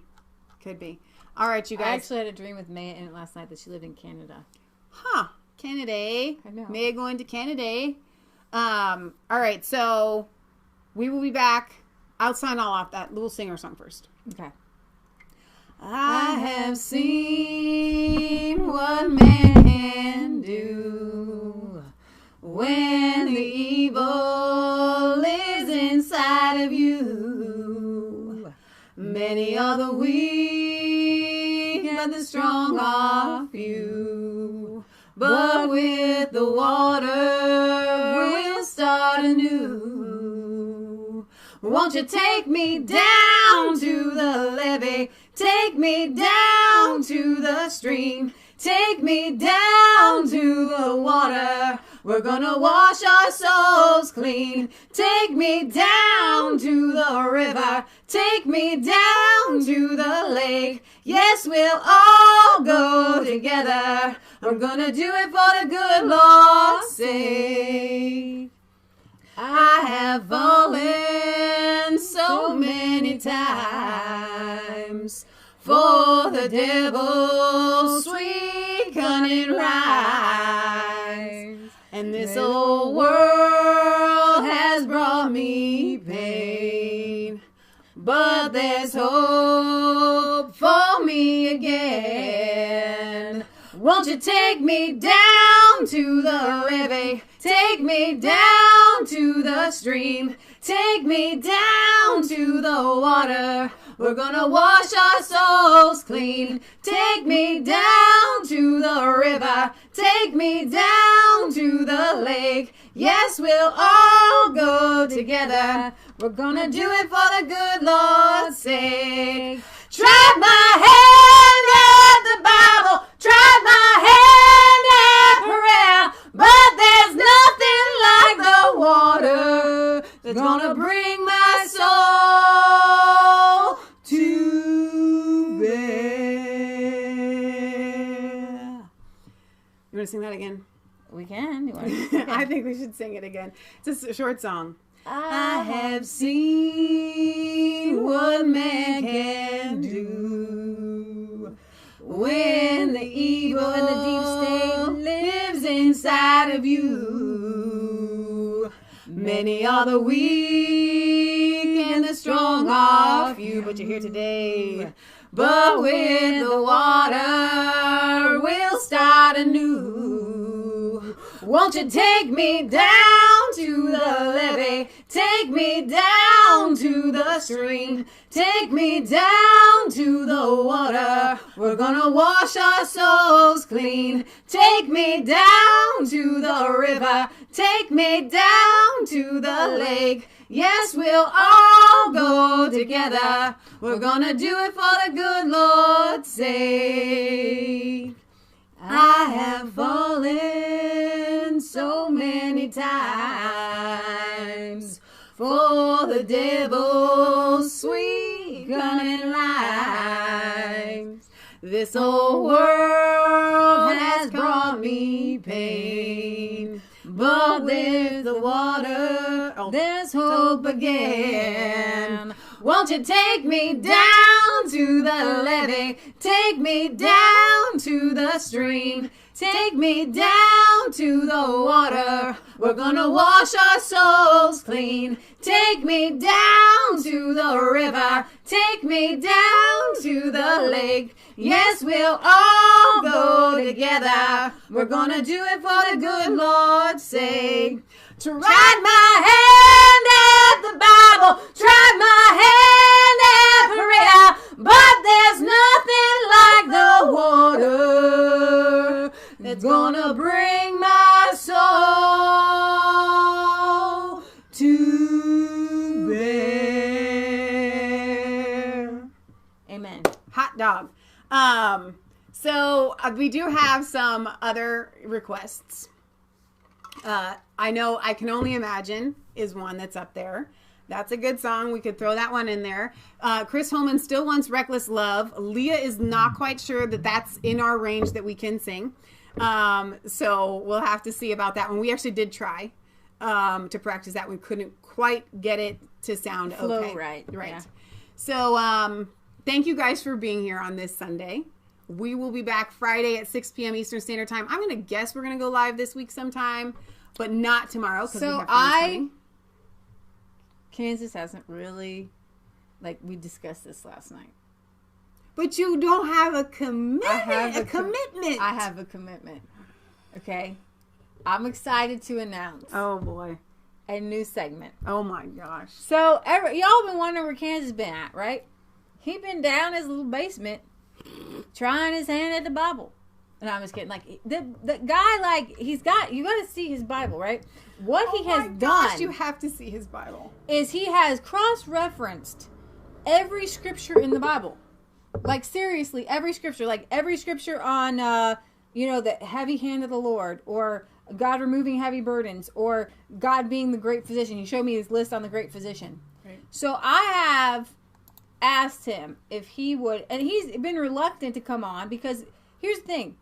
God has taken Matt through this whole we call it healing process. If you don't know his story, okay, I want him to bring it to you, but you can go to Kansas Cowboy. On Mass Faith 3, we have Kansas Cowboy, right, videos. You can watch some of his videos. He's been set free from a lot of stuff. So God's been taking him through, major healing. Right. And he's just I got to get the answers right before I go and share them with other people. And I asked him, I said, I think that this would be fantastic if you would start a Bible study, a study of the Bible, because I know Chris Holman wants to start a Bible study. Y'all should do that. They are going to do it. It's really exciting. First, right. Let me plug this really quickly. Yeah. Because I want you guys to be a part of it. When Chris gives me the details about this, I am very, very excited about it. What Leah's talking about for Kansas is totally different than No, you guys are going to do a Bible study. It's going to Google Hangouts. I want you to do that. I think he's going to switch over to Skype. But regardless, Skype, okay. St. Mark the Evangelist, who you also need to be subscribed to that channel, is going to be there. Eric Mathis, who you guys see me quote from a lot, may possibly be there. Kelly's son, Steven.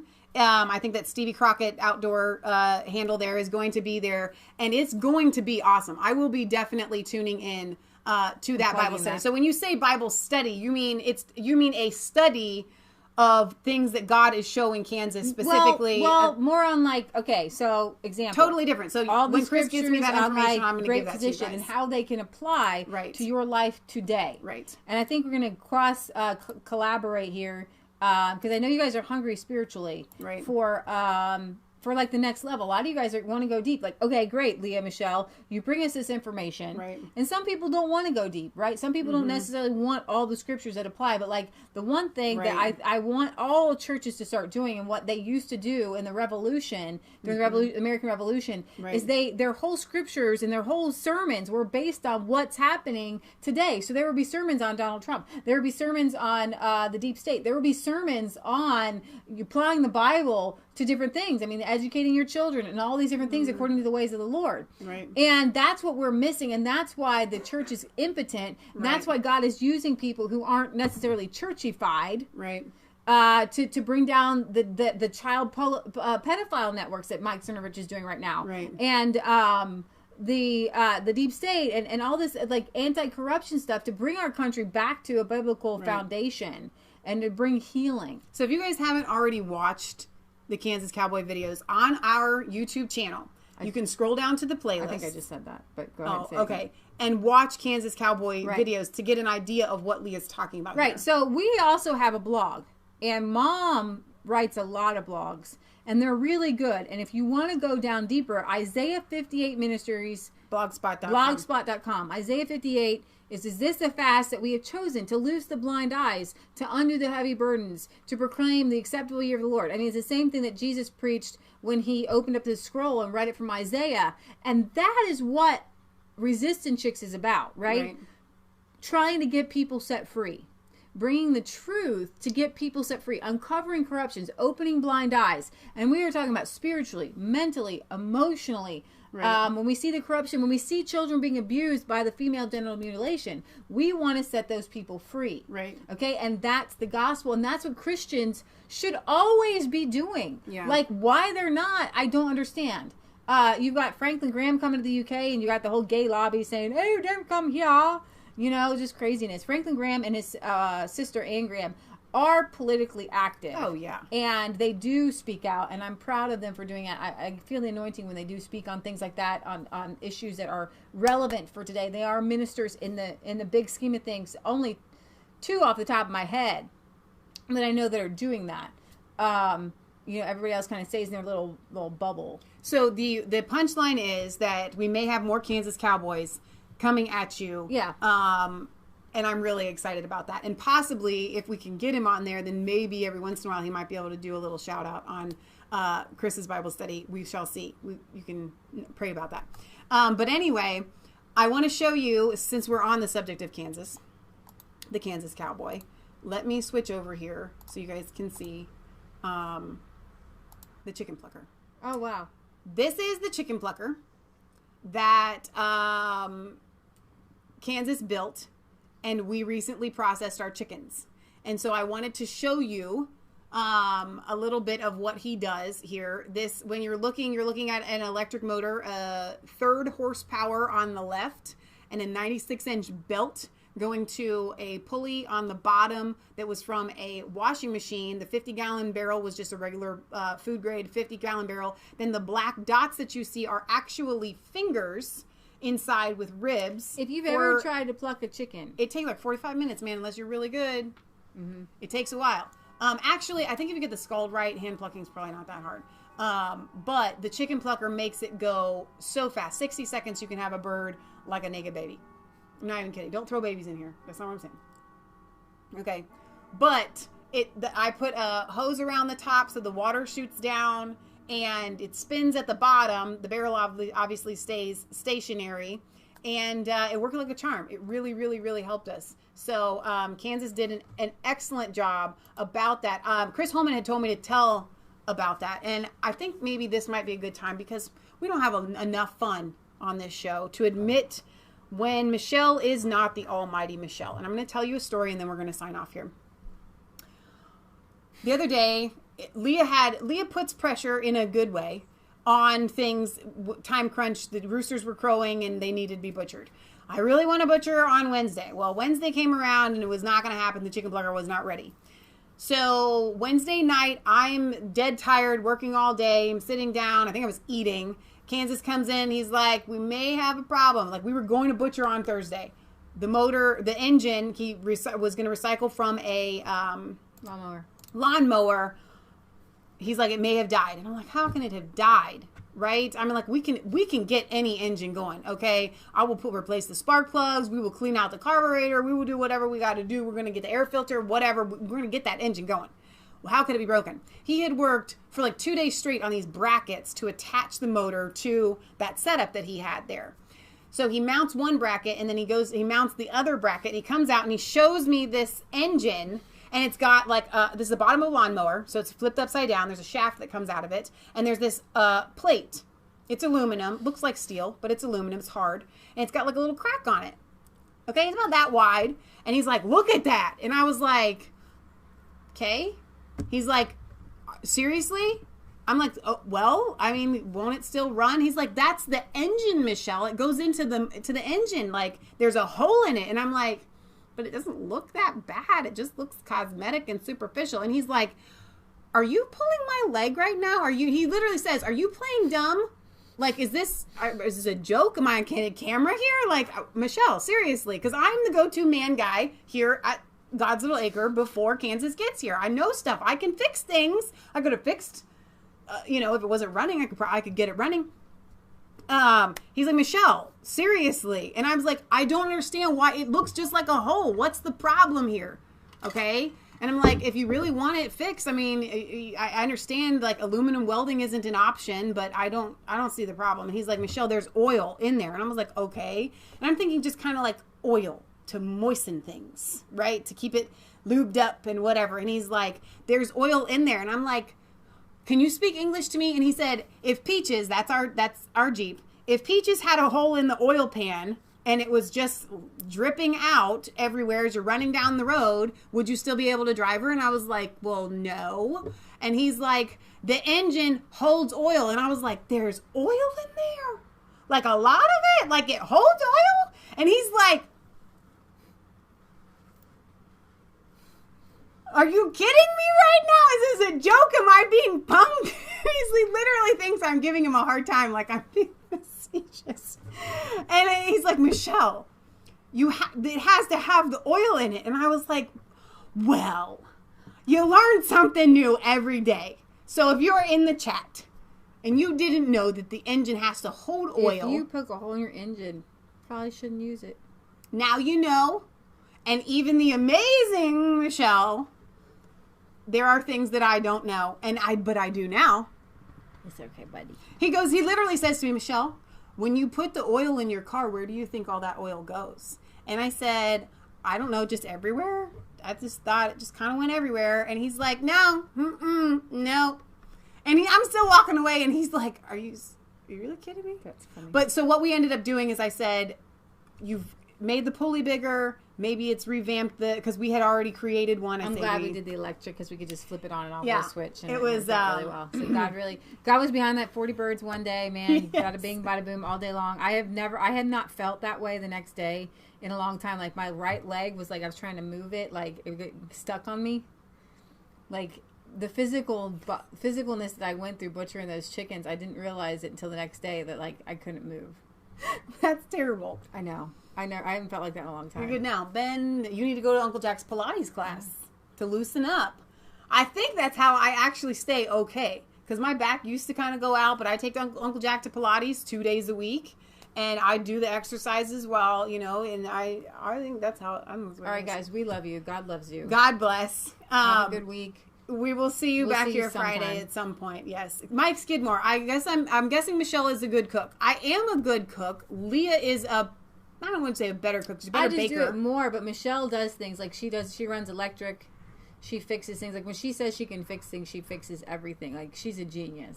Like the fact, and so she's just showing you one thing that like whatever. I'm being vulnerable. Okay, she can do anything. She's like most out of all the guys that I know, Michelle knows more than them. Like seriously, than. Okay. I know there's oil in the engine now. 95% of the guys, we have a handful of really knowledgeable guy friends. Tim's. Put some Pain Be Gone salve on it, Maia says, Leah. Oh, I'm good now, but thank you. And you should have. It wasn't necessarily a pain. It wasn't necessarily a pain like that. Okay. It was more of like my muscle got stuck. But then the Pain Be Gone salve probably would have helped. You're right, Maia. I definitely should have done that. Oh my gosh. All right, you guys. We love you. God loves you. Don't forget to like, comment, and subscribe to Mass Faith 3 and Resistance. Had asked earlier. Notifications. Find us on Facebook. Follow us on Twitter. Had asked earlier what our address was. It's P.O. Box 107, Milford, Ohio 45150. All right, you guys. Bye.